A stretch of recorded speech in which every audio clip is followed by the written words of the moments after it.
Good day everyone. Today I'm differentiate the term of IDE, GUI, OS, and the programming language.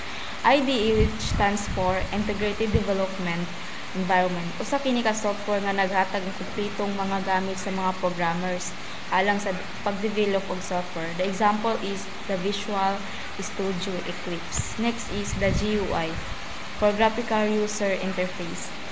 Usa ka paagi sa pagpakita sa impormasyon o pag-interact sa mga user pinaagi sa mga graphical nga elemento kasama sa mga window, mga button, menus, and dialog box.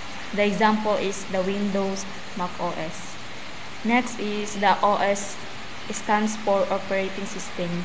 Usa ka programa nga nagpasiugda sa pag-control sa mga hardware o mga software application sa usa ka computer. The example is Windows, Mac OS, and sa Apple o Linux.